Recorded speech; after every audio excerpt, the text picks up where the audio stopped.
Hi everyone, good day. I am Juju S. Aparti, and our learning competency for this discussion is all about producing learning resources using technology tools.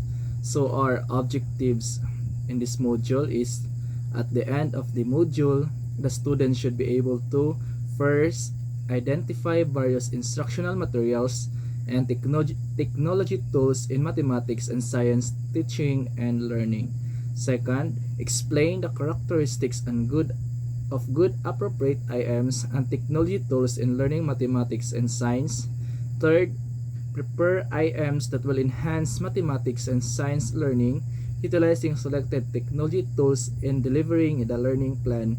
And last, create appropriate IMs using technology tools in learning of mathematics and science. So let's discuss first the characteristics of appropriate instructional materials in mathematics and science teaching. So instructional materials or IMs are very important because they contribute a lot to students learning and teaching.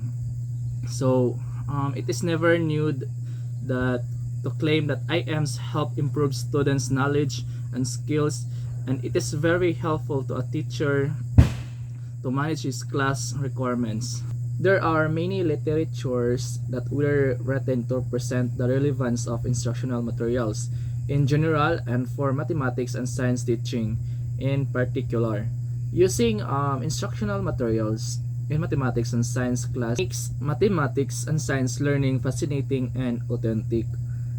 It enables both the teacher and the students to participate enthusiastically in the mathematics and science learning activities, hence giving the students the opportunity to master the mathematics and science knowledge and skills aimed by their lessons. By the use of well-prepared IMs, teachers' self-confidence to deliver their lesson is also heightened, while the students are also given the opportunity to actualize their learning. So, kung mag-report ta, gamit yung kayo nga mag-report ta na ay instructional materials kay na ay while ga-discuss si teacher na ay gisunod si students sa iyang report nang masabtan kung mas madali masabtan sa kastudyante ang discussion sa iyang teacher kung naay instructional materials nga makita. Mathematics and science instructional materials supported by the technology tools. So the following examples of technology tools can be used in mathematics and science teaching and learning. So first, we have the instructional chart. So one of the common types of instructional materials in mathematics and science teaching and learning is a chart.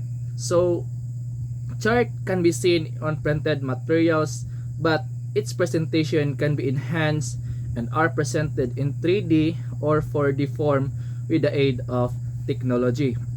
So class, chart can help mathematics and science learners present data in or more comprehensive form or enable students to read with greater understanding data and concept.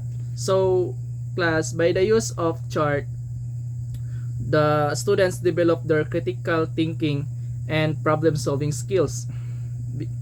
So the following are some of many technology tools that can be used to develop a chart. So first, we have a Microsoft Word. So Microsoft Word does not only allow you to create documents, but it also has a provision to allow you to create charts or graphs that will add to the visual appeal to your data presentation. So one of the technology tools nga atong magamit sa kung maghimo tag instructional charts, pwede ta makagamit sa Microsoft Word. So next is Microsoft Excel. So Microsoft Excel, one of the main features of Microsoft Excel and other spreadsheet application is to create charts and graphs. So ang Microsoft Excel is very a handy tool for mathematics and science learners and teachers in data presentation. So next is what next technology tools nga maghimo ta og Instructional chart. charts is Microsoft PowerPoint. So Microsoft PowerPoint offers various tools that can make your presentation interactive. So one of its features is to present charts in a slide. So Microsoft PowerPoint, um, one of this kuan usa sab ni siya nga usa ka handy tool nga magamit nimo when you make a chart. So next is the iOS, Android, and Windows Phone and iPad chart maker apps. So there are numbers, these 3D charts, chart maker, graphing calculator HD, Rombi Analytics, and Graph. So this kind of application pwede sab ka ani makahimo og mga chart by the use of the technology nga naa karon. The second example of technology tools that can be used in mathematics and science teaching and learning is poster. So poster, many of the schools in the Philippines have been requiring their students to participate in poster making activities to further develop their creativity and to help them express their ideas through a pictorial device. So posters, so some of our students, some of our classmates have their skills and their ability nga grabe kayo ang ka-creative mahimo og poster, but not only in mag-kuan ka kanang mag-drawing, but also there are also application nga pwede ka dito magbuhat og poster. So first, these are free samples of free poster maker application available. So first we have a Spark Post. So it is a Adobe Spark. It is a suite of design tools that allows you to make your own posters, videos, and web pages using your computer or iOS mobile. So kani siya nga app, pwede ka diri makahimo og poster. So as what is stated, you can make your own poster, videos, and web pages using your computer or iOS mobile. So gamit kini siya nga app, no, kung maghimo ta og poster. So second is a Canvas poster maker. So Canvas poster maker has hundreds of templates designed by their team of professional designers. So this kind of application class kay no need na jud ka og maghago pa kay naa siya daghang templates. Pwede ra nimo to siya kato nga templates imong kuanon, then imo lang siyang edit, so you can make your own poster na. So templates have shortcuts to make great design. So you can have a custom poster in minutes. So pwede ra ka dali ra kayo siya, no, pwede dali ra kay ka when you use this kind of application, dali ra kayo ka makahimo og poster. You can also make a poster in this one Canvas poster maker. So next application is Block Posters. So Block Posters can let you make your own custom poster for free. Upload an image, choose your option, and then download and print out your own personalized huge poster. So also this one, also this Block Poster nga application is very useful nowadays. Kay nowadays, especially nowadays, where nang nata sa 21st century nga, we're now in nata sa some people or kan nga we're dependent on the technology nowadays. So we can easily make dali ra kayo kung unsay gusto nimo buhaton nga poster, dali ra kayo kay daghan kayo apps. So next application is Posterin o Posterini.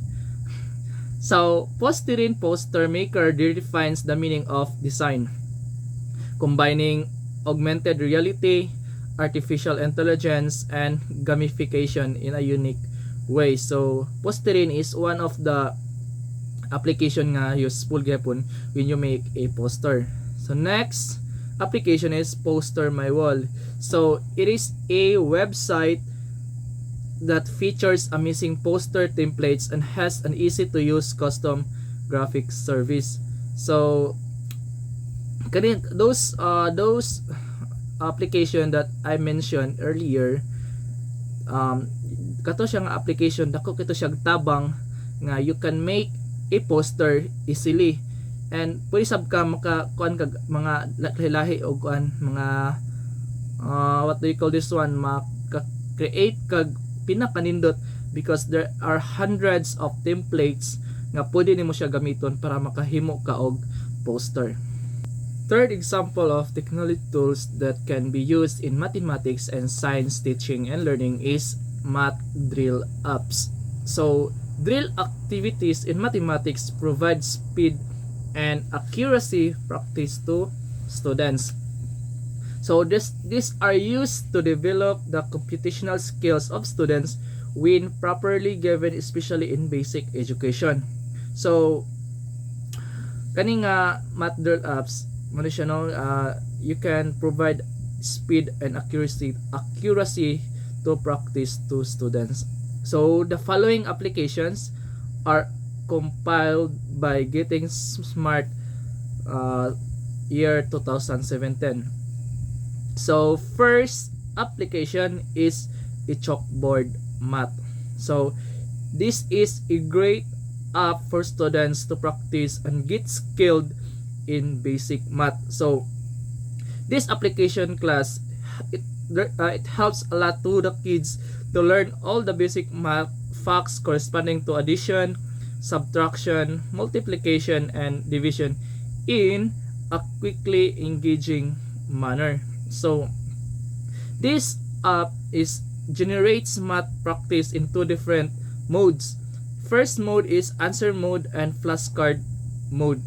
So while the first one allows entering answers and getting feedback, the second one allows verbal answering. So this kind of application kay gamit kay siya sa mga students, kay dali ta kayo maka-learn ang usa ka bata ani nga application. So the second one is Sushi Monster. So Sushi Monster has a playful interface and characters to help kids expand their math skills and knowledge. So the app offers 12 different levels of play, including 7 levels for addition and 5 levels for multiplication. So kaning application, by the use of the technology tools, kay karon na ta technology kanon kay tas mga sa technology karon. So by the use of this application, dali ra kayo makat-on ang usa ka estudyante samot kay karon murag di-adapt na kita sa sa technology. So kani nga app dako kini siya tabang nga ang usa ka estudyante ma-expand iyang math skills and knowledge. Then next application is a Dragonbox Algebra 5 Plus. So class, this kind of application that can help kids or students develop their problem solving and algebra skills with different levels of difficulty.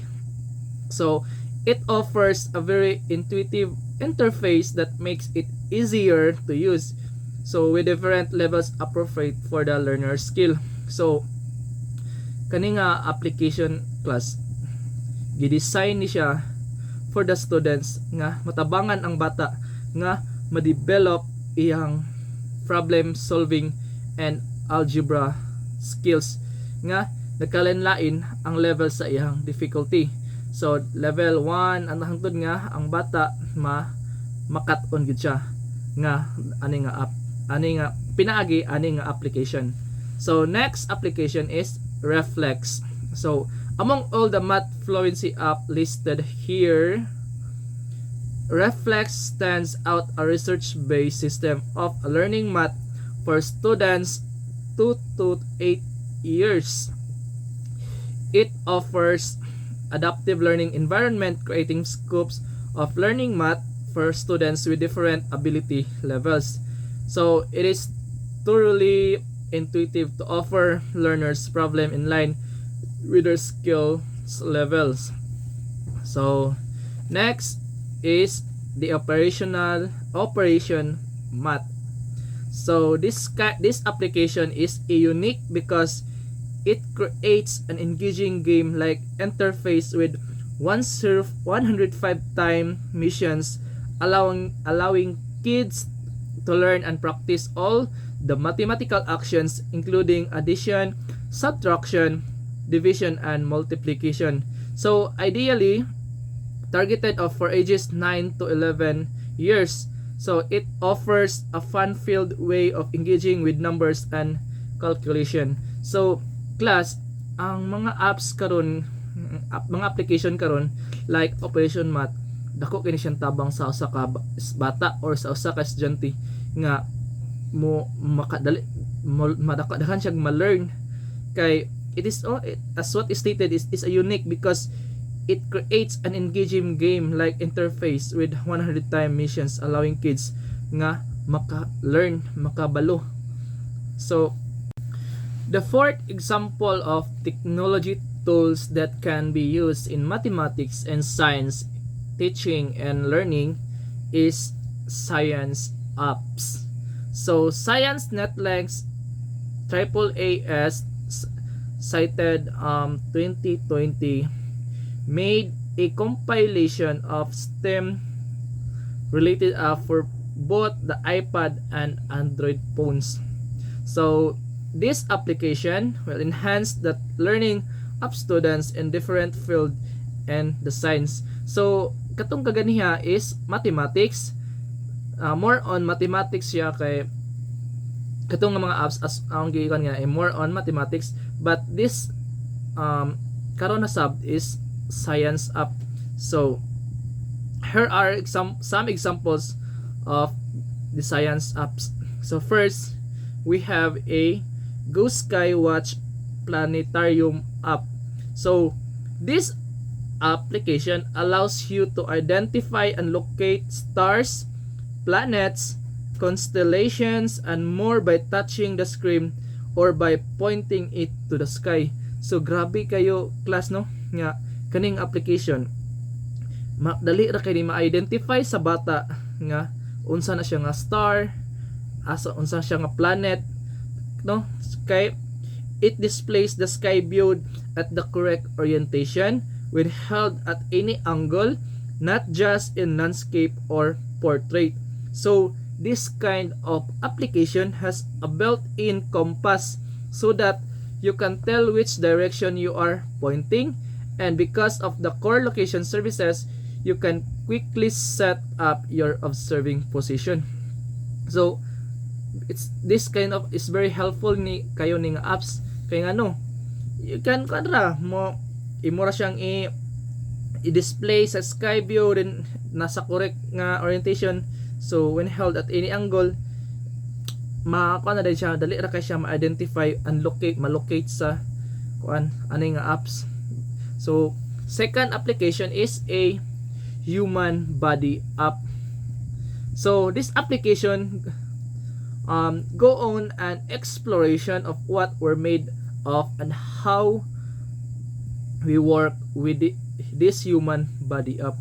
So the beautiful illustration and AC navigation invite you to explore 6 interactive and animated layers of human body. First, the skeletal, the muscular, the nervous system, the circulatory system, the respiratory, and digestive system. So anything that a real body does, this app does. It is eats, digests, smells, hears, pumps blood, gets sick, births, and etc. So kani siya nga kuan, kani siya nga this kind of application nindot kay siya kay amukuan siya sa imuhang body, ma-identify niya, mahibal-an niya, ma-illustrate niya nga sayon ra kayo. Next application is periodic table of the elements app. So this application, the Merck periodic table of the elements app, offers high school and university students as well as teachers and professors the opportunity to learn more about the chemical elements, from their history to their classification. So this well structured, multilingual, and intuitive app makes a complex subject easy to understand and provide quick access to necessary information. Details for every element, intelligent controls, numerous selection option, and much more. So kani nga kind of application, kaning periodic table of the elements app, kana bitong naay time nga lisod kayo sabton, complex, lisod, but by the use of this application, sayon ra kayo nimong sabton kung unsa ang mga elements ana nga naa sa periodic table. So the students can easily understand from complex to easy. So next application is Earth Primer application. So this highly interactive and visually appealing science app helps you discover how Earth works through play. You can create volcanoes, sculpt mountains, push around tectonic planets, form glaciers, and control the force of nature with your fingertips. So kani application tuod ni siya, but ma-visualize sa usa ka learner, ma-visualize sa usa ka students on how to discover the Earth, kung unsa puy lihok sa Earth. And also you by the use of this application, you can create volcanoes. So by the use of your fingertips, magtap-tap lang kana sa imong gadget, so maka-create na ka. So dindot kay no nga ang usak ka ang critic ang kansa ang creative sa usa ka students or ang creative sa usa ka bata, iyang buhat through this kind of application nga makahimo siya og mga mountains, makaka siya on how maka-discover siya kung unsa ang Earth, unsa ang buhat, unsa ang galaw sa Earth, yang ma-discover. And also makahimo siya mga mountains. So grabe kayo ni nga kani gid nga gi-design gini siyang application para makuha na to ang science teaching. So munang mas dali siya makuan sa mga bata, ma-visualize. So mo nang bata ingon na di ay, so ingon na mo na siya ang dindot kayo nga nata karon sa technology kay dali mas mapadali. So next application is the Agent Higgs app. So much as a puzzle game, Agent Higgs can help you learn about particles physics in a way you've never done before.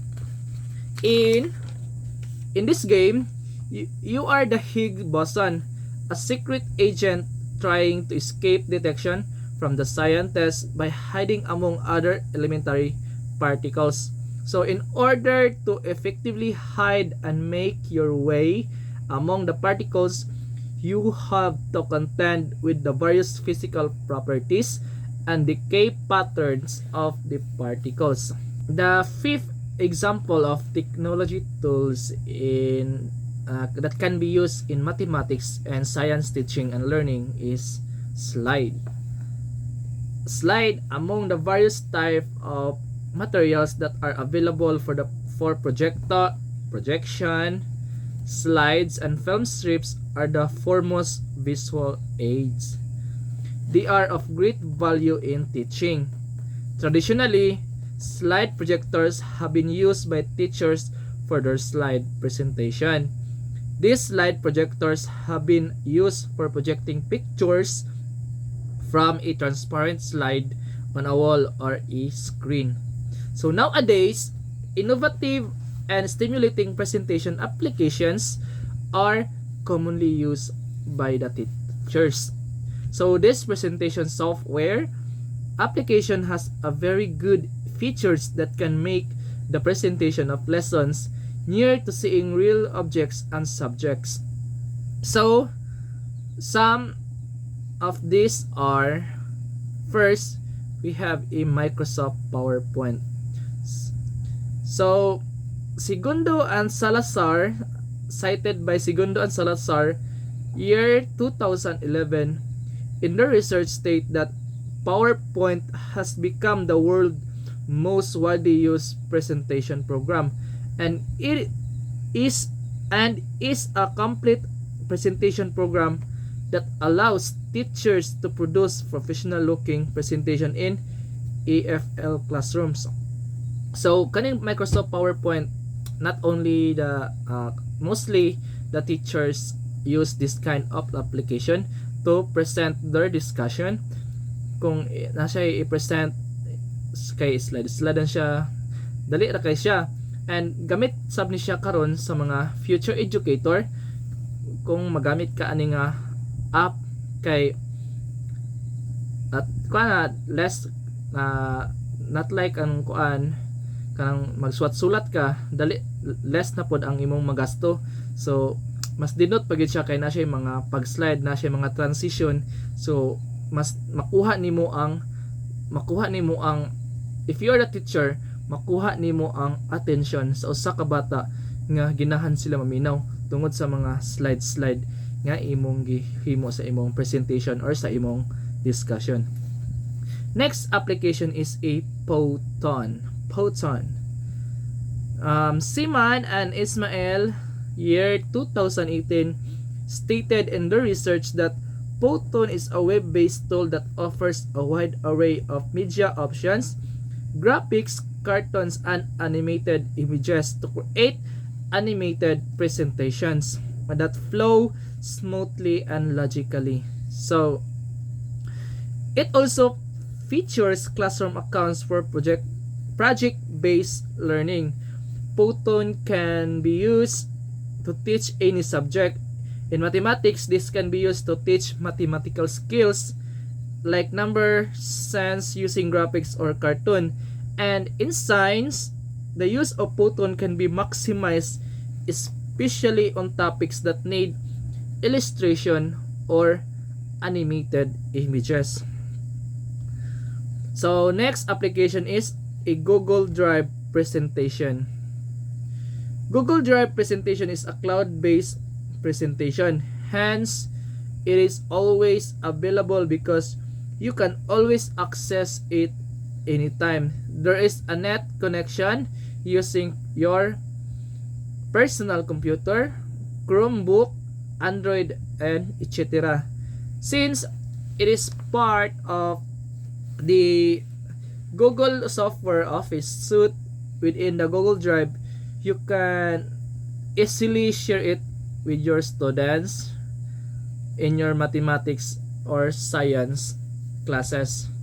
So grabe na, by the use of this Google Drive presentation, dali ra kayo kung you can use this application. Dapat na ay internet nakay internet connection, kay mo gyapon wala ka internet, di gapon nimo siya magamit. So you can use this application anytime once your personal computer or Android or any gadget connected to the internet. So next examples of slide is Slide Rocket. So this is a web-based program that will allow you to create presentation for your mathematics and science classes. So this kind of software is very similar to other presentation softwares like PowerPoint and Prezi. So its notable features are its templates, which can be used to make presentation more visually appealing. So kani nga this kind of application, especially in mathematics and science class, gamit kani siya kay this kind of application allow you to create a presentation. So this application can make presentation more visually appealing. So unsay gusto nimo sa imong presentation, yes, you can by the use of this application. So next application nga you can make the slide is Prezi. So Prezi, just like PowerPoint presentation, there are also several research that claim that Prezi is commonly used for presentation in academic instruction. So as what Hoska stated year 2023, Prezi is taking hold in some disciplines and circles. Instructors, professional speakers, and students continue to post presentation create through Prezi online for public perusal. So katong gipang mention tanan ganiya nga nabilong sa slide, mapadali your presentation is mapadali ra gini mo siya himo, especially in science and mathematics learning. Kay you can create lang ka, you can make a slide ana, so dali ra kayo, mas dino pugod siya kay you can make the presentation more visually and appealing. So the students nagi mas dira manggod makuan nga kung dindot ang imong presentation, dindot ang slide mas dira dapita nga ang students dali makat-on kay makuha nimo through sa imong slide, through sa kanindot sa presentation ng ilang attention nga maminaw sila sa picture. The 6 example of technology tools that can be used in mathematics and science teaching and learning is a worksheets and forms. So a worksheet is not only complete on printed materials, but this can also be accomplished through the web. By the use of some word processing software like Microsoft Word, a teacher can also develop electronic forms. So first is Google Forms. So can I see Google Forms? We are familiar in this Google Form kay last pandemic mo na kasagaran gi himo sa mga teachers nga magkanhimo sa mga maghimog activity through Google Forms. Next is the monkey survey form. Next is the paper forms. The Survey Planet, Quick Tap Survey, Type Form, Cognito Form, and Ninja Forms. So those forms that I've mentioned is mo to siya example sa worksheet and forms. Mo na siya madali-dali sa usa ka teacher nga mag-develop og usa ka electronic forms. So the next example of technology tools that can be used in mathematics and science teaching learning is newsletters. So newsletters can be used in mathematics and science teaching and learning.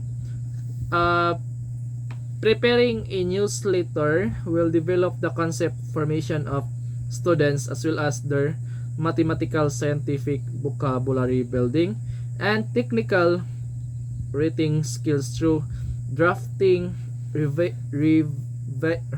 revising, editing, and publishing. So through interacting with others in the class, students will also learn how to work with a team.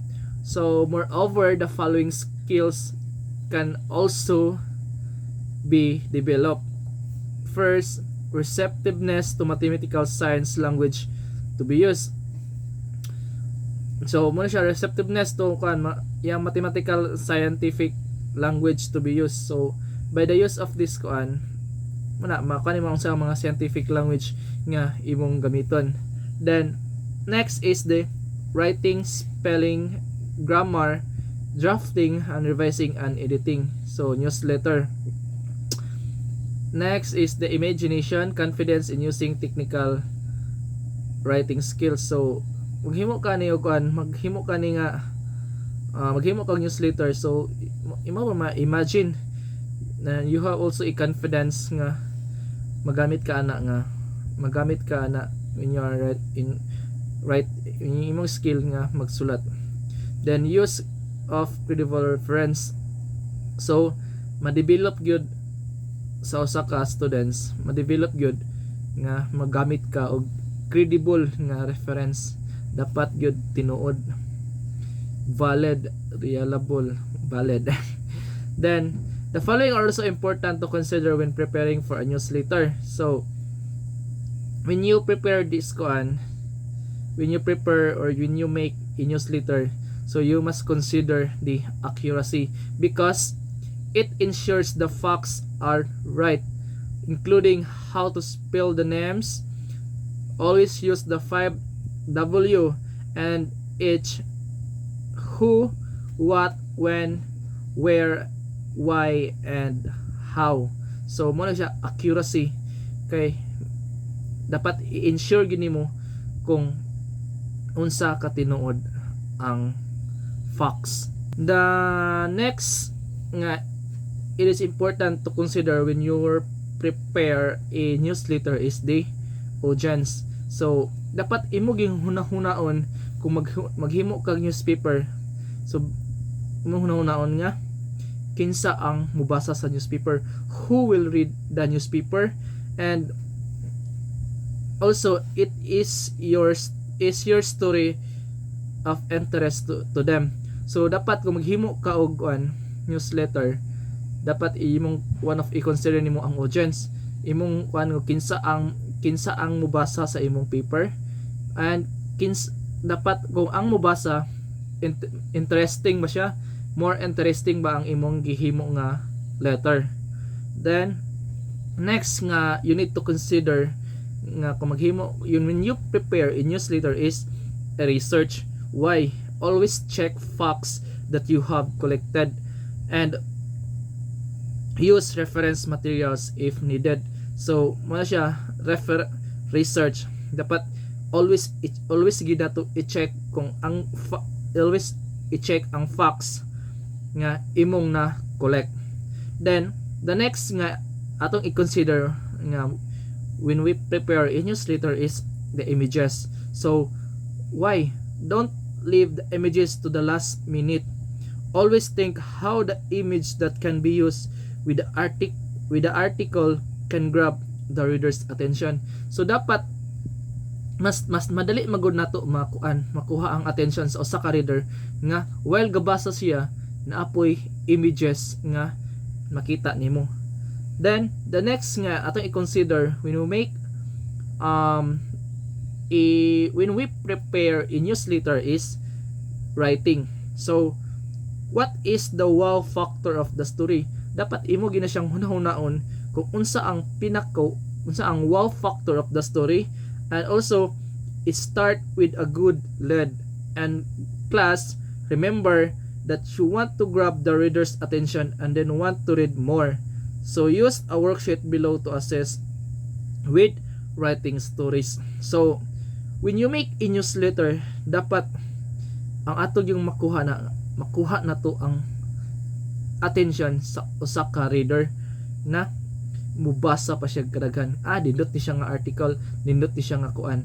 So kani akong ginahan. So di ba kung imong gina mo na siya nga one of important factor, one of the kan nga i-may consider nga when you prepare a newsletter. So the next example of technology tools that can be used in mathematics and science teaching and learning is a pamphlets. So a pamphlet is a small unbound booklet focused on a single subject, often educational in nature. So pamphlets are non-periodical. They are written for the layman simply and without excessive jargon. Authors present text and images in an organized fashion to communicate a clear message. Pamphlets can be folded in a variety of ways such as in half, in thirds, or in fourth, cited by Lucid Press year 2020. So there are sample technology tools that we can use to develop our pamphlets. So first, a Microsoft Publisher. The second one is Adobe Spark, and the third one is the Lucid Press. So kaning gimension ako, kaning tulo muna siya ay magamit nga ma-develop imong pamphlets by the use of the technology. Next, example of technology tools that can be used in mathematics and science teaching and learning is brochures. So a brochure is used to advertise a company and its product or services. Cited by Lucid Press year 2020. So there are some application of brochures that you may use to develop your brochures. So first application is a Microsoft Publisher. Second, a Canva. Third, the Vingage. Fourth, the Bisme and Flipsnap. So brochure, kasagaran makakita to sa brochure kanang naay mga kuan, mga like personal collection, mga ibon. So they are used to advertise a company and its product or services. And also magamit po ding brochures sa education. It helps a lot, especially in mathematics and science teaching and learning. So the next example of technology tools that can be used in science and mathematics teaching and learning is a cartoon. So cartoon is simply picture for an amusing situation. Sometimes it is satirical comment on serious or topical issue, and a strip cartoon is a sequence of frame drawings which tell a story. Both types are to be found in newspapers, magazine, and leaflets. In development situation, a cartoon is a method of conveying a specific message, and also cartoon pictures enable people to discuss sensitive issues and so are useful for teaching and training. So cartoon strips can be used to teach sequences in order to students find or draw a cartoon strip between 3 and 8 separate frames. So cartoons, one of the usap po siya sa ano nga usap po siya sa example nga magamit para sa when you can use in mathematics and science and teaching. So there are following application or cartoon making softwares that can be paid online, but the following are free cartoon making softwares that you may use or let the students nga gamiton. So mo siya Animaker, Pencil 2D, Sandfig, Enscape, and Pixton. So mo siya nga mga software nga pwede magamit sa usa ka estudyante kung magano cartoon. So the 11 example of technology tools that can be used in mathematics and science and teaching is journals. So journals are records of personal insight and experiences of students. This can serve also as instructional materials to be used by teachers to be able to manage the reflection and insight interaction in the class. So journal writing is very good activity that a teacher can let the students do because they have the freedom to write their thoughts and feelings about the learning experiences. So there are some teachers, some instructors nga di ilang pabuhaton og journals ang mga students kay in that way the students can share their thoughts sa ilang feelings nga while sa nag-eskwela. Ila nang and that kind of activity is good because ang students na ay freedom nga as what I ingon ganiha nga nasa freedom nga i-write nila ilahang thoughts and feelings kung unsa ilang na-experience sa ilang pag-eskwela o sa ilang learning. So there are following examples for free technological application that can be used to help students write their journals digitally. So kasagaran the students make their journals written lang, but there are also application nga pwede ka dito magbuhat og journals. So first application is Perspective app by Blinky. So kaning application pwede ta diri maghimo og journal. Next, the Journey Journal app,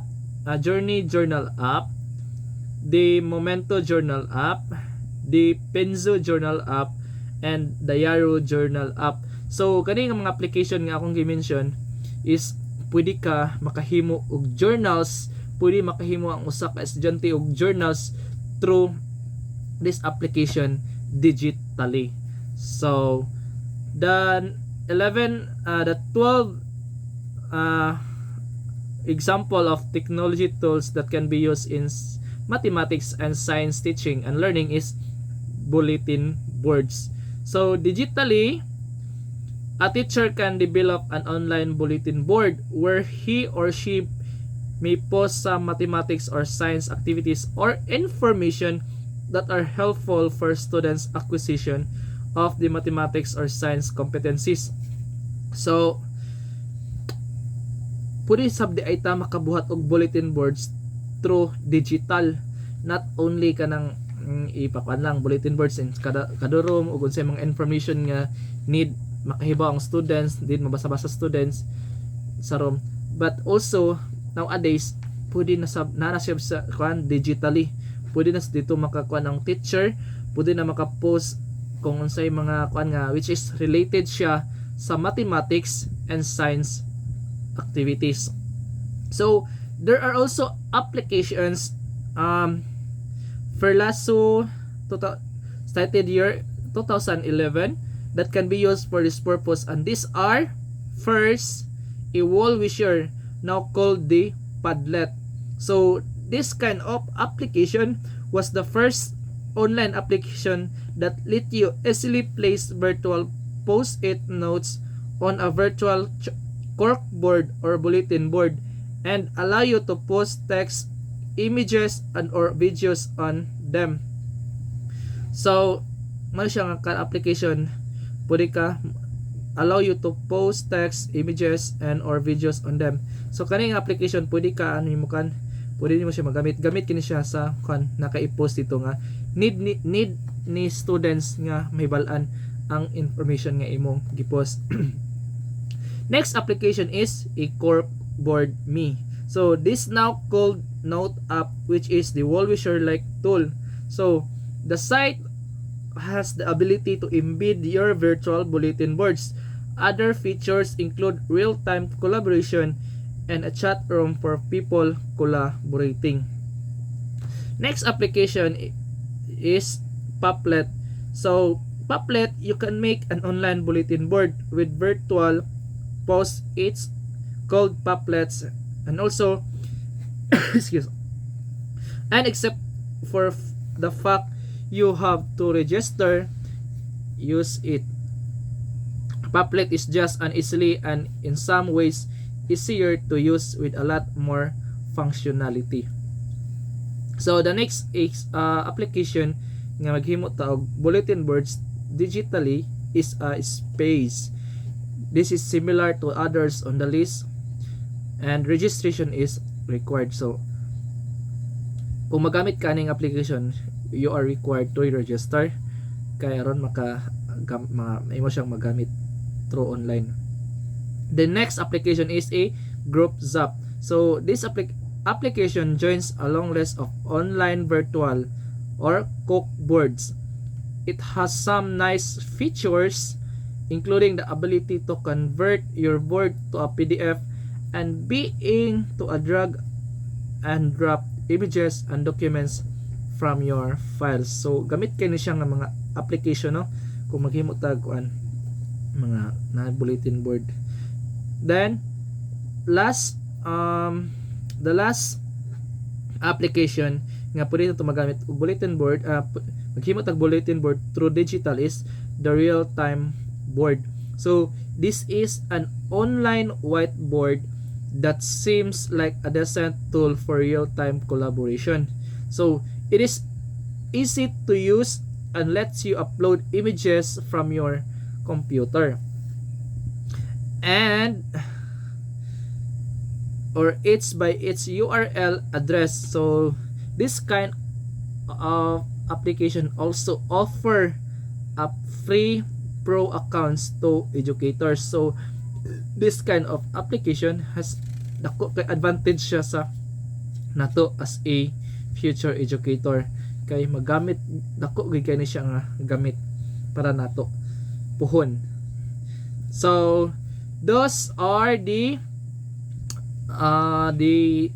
technology tools, example of technology tools that can be used in mathematics and science teaching learning. So I repeat: first, the instructional charts; second, the posters; third, the math drill apps; fourth, the science apps; the fifth is the slide; the sixth is worksheet and forms; 7, newsletters; 8, the pamphlets; 9, the brochures; 10, cartoons; 11, the journals; and 12, the bulletin boards.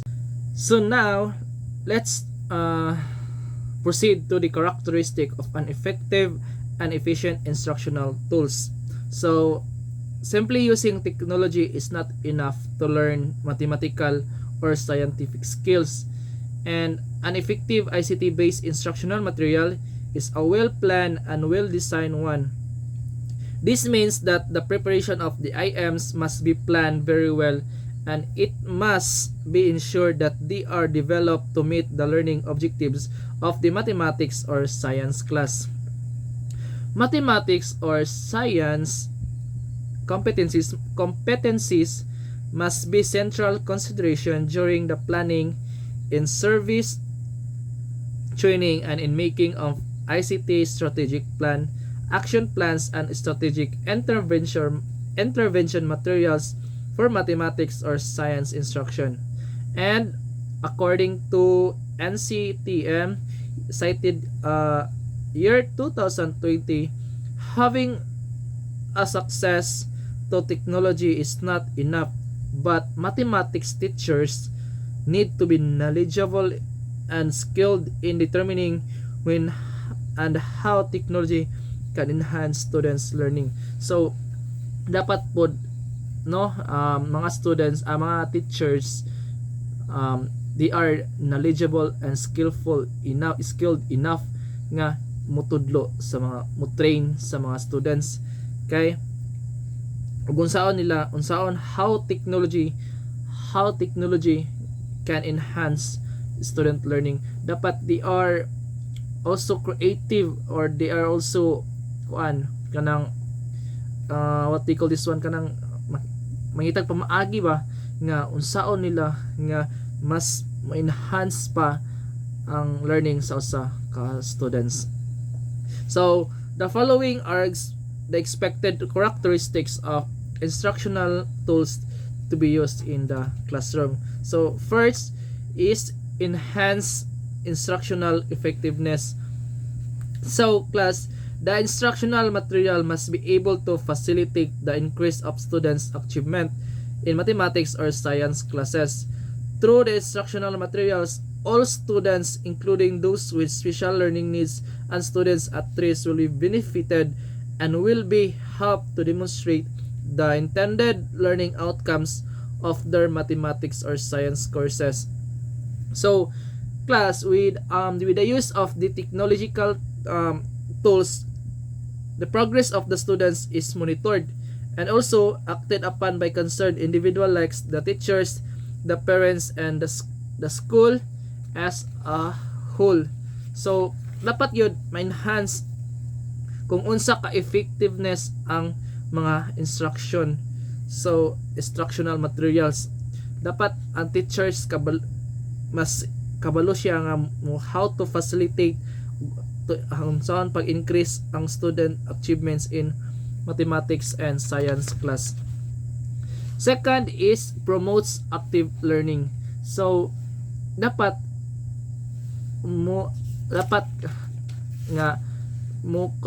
dapat effective ang imong kuan and efficient ang imong instructional tools. Dapat your instructional materials are expected to help promote active learning. So through the use of interactive technological tools, learning interest is stimulated and student focus is redirected. So by this, students and teachers will be highly engaged in the learning process. So third characteristic on how effective ang third characteristic of an effective and efficient instructional tools is develop critical thinking. Dapat yun nga sa usa ka teacher ma-develop niya ang critical thinking sa usa ka bata. The way technological tools and instructional materials are designed and implemented need help to develop critical thinking skills among the learners. So dapat gyud ma-develop gyud ang critical thinking skills sa usa ka students. And according to Baron et al. Year 2002, the structure and use of technology can promote higher level thinking skills. So they further stated that some technology tools are designed to encourage problem solving skills. So in this characteristic, ma-develop gyud ang critical thinking skills sa ka students, no, mo promote higher level thinking skills, higher. So higher na kayo kanang sa kabata, taas na kayo. So the fourth characteristics is accommodates differentiated instruction. So students have diverse background and have diverse intelligence and learning styles. So dili parehas lang estudyante o diverse background, and also dili pod same ang level of intelligence sa usa ka estudyante or sa usa ka learner. They learn in different ways and different manner. They express their thoughts and ideals also differently. So consequently, instructional materials and tools must be of help to the teacher to facilitate his or her classes with a different profile of students. So class, there must be an opportunity also by the help of the instructional tools to allow individualized and independent learning with collaborative and cooperative learning. So nay mga estudyante nga dili na nay mga estudyante nga they're not the same level of intelligences. There are students nga mas madali nila masabtan ang imong gi-discuss, and also there are also students nga need pagid nimo nga imo gyud siyang i-accommodate ang kana nga bata, enable for that students or enable for that learner nga makuha niya, masabtan niya, maka-learn siya through sa imong mga gipang tudlo, through sa imong mga instruction.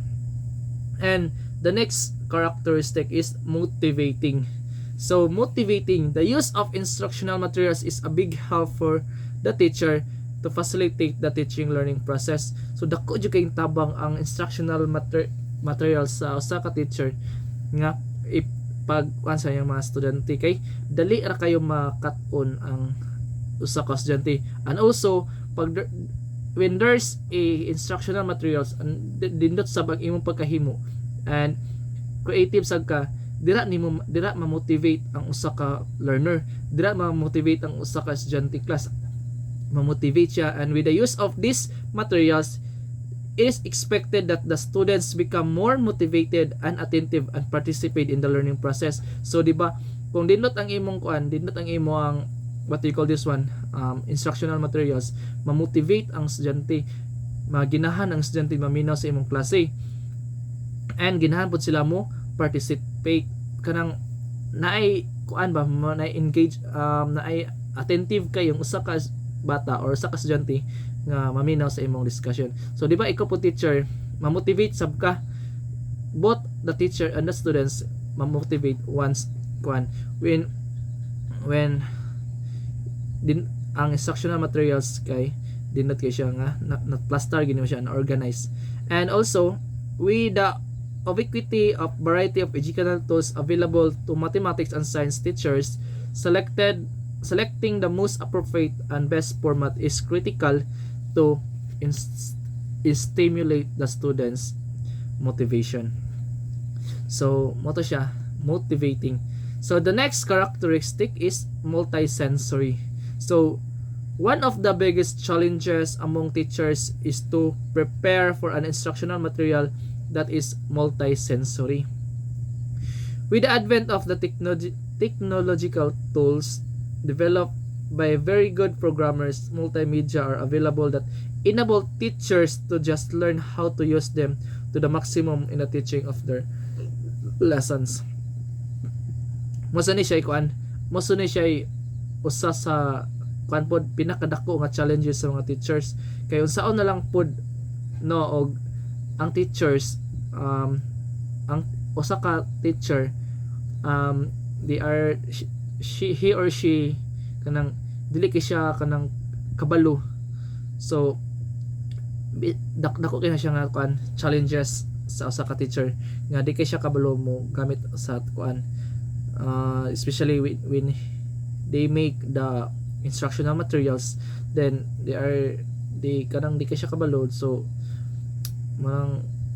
with the advent of technological tools, daghan kayong naka-develop nga mga programmers, multimedia nga available siya nga enable for the teachers ka-learn how to use them the maximum on the teaching of their lesson. So let's proceed to the Universal Design for Learning, or UDL. So the concept of UDL is a very important concept in preparing instructional tools in teaching mathematics and science. The concept stemmed originally from the UD principle as well as from research in neuroscience on how the brain learns.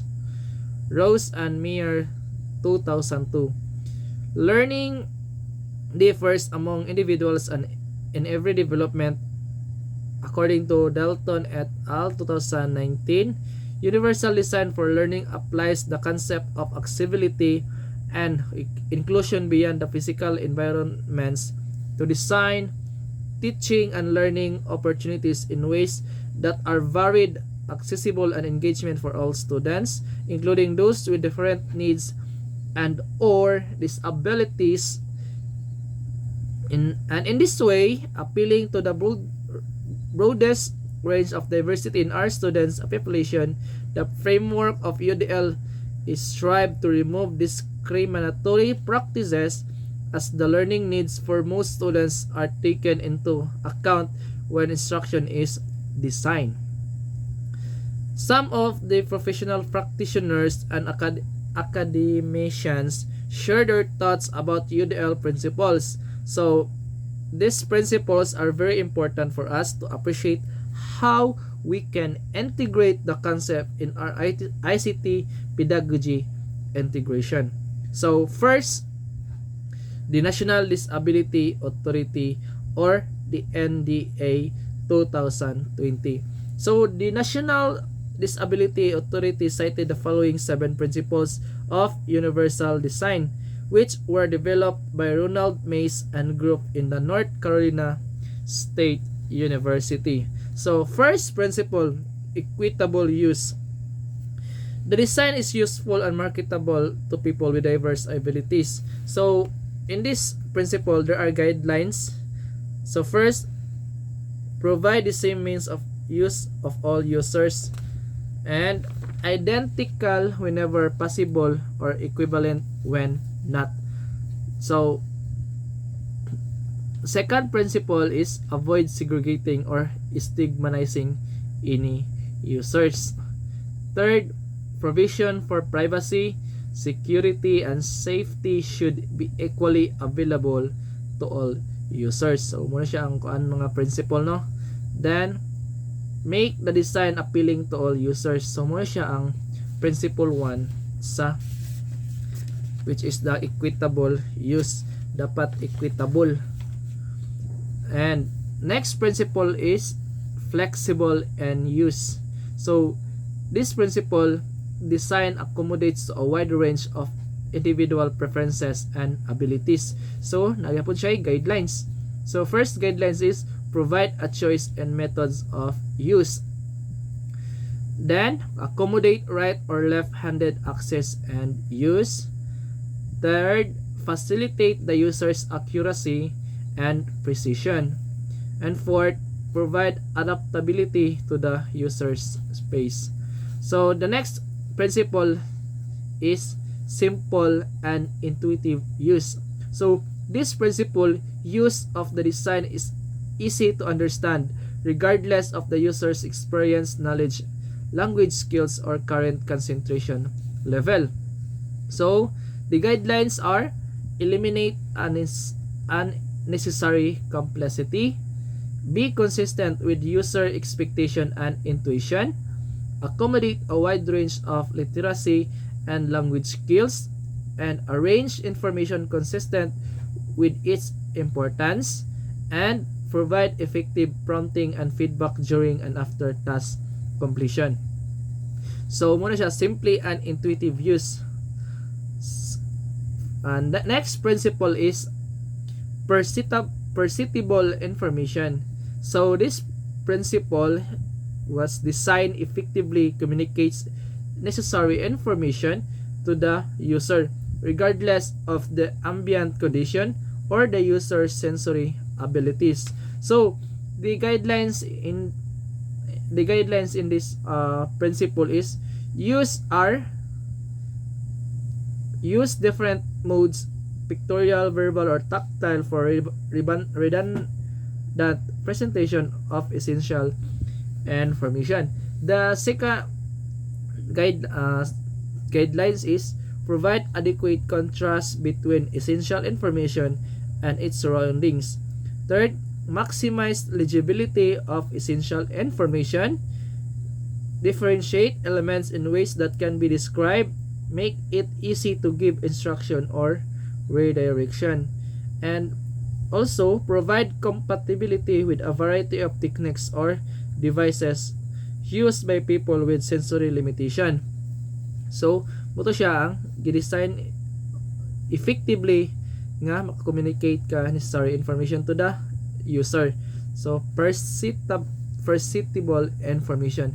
So next principle is tolerance for error. So this principle design minimize hazards and the adverse consequences of accidental or unintended actions. So the guidelines are arrange elements to minimize hazard and errors, most used elements, most accessible hazardous elements, and eliminated, isolated, or shielded. So next is provide warnings of hazard and errors, provide fail-safe features, and discourage unconscious action in tasks that require vigilance. So muna siya ang mga guidelines, no, in this principle, tolerance for error. So next principle is low physical effort. So the design can be used efficiently and comfortable and with a minimum of fatigue. So, ang iyang guidelines is allow user to maintain a neutral body position. Next is use reasonable operating forces, minimize repetitive actions, minimize sustained physical effort. So, muna siya ang nabilong sa guidelines nga nabilong sa principle 6, which is the low physical effort.